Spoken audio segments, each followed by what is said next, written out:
For the very latest on this election campaign, Erin Burnett joins me from Tehran. Erin, good to see you there in Tehran. You've been to some of the rallies. What can you tell us about the mood, about the sort of sense of excitement or not?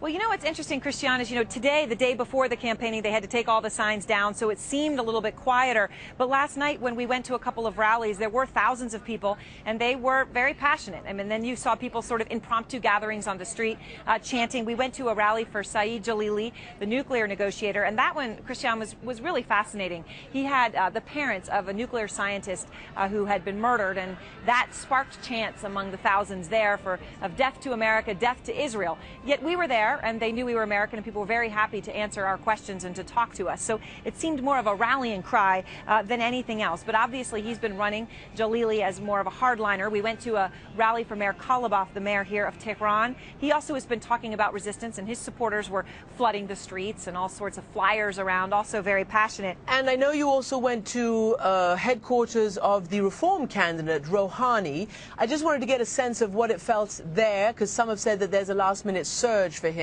But also, people in Iran, of course, are so worried about the terrible economy which has been brought on because of government mismanagement and, of course, sanctions. What are people telling you about what their main hope is out of this election? People were, it was interesting, Christiane, they were talking about the economy. I mean, we were at a store today.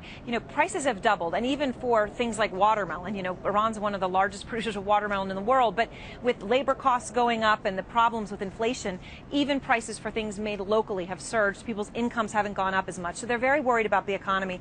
But definitely we also got the feel from people that there is a feeling, certainly among supporters of some of the more hardline candidates, about resistance against the Western arrogant powers, as some people told me.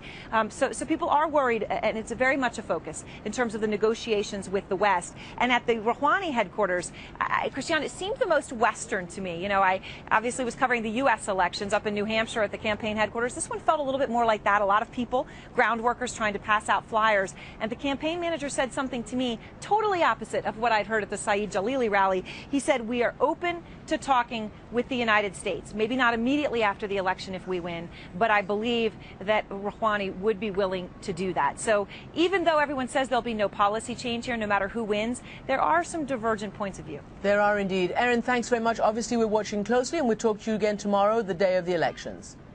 All right. Thanks, Christiane.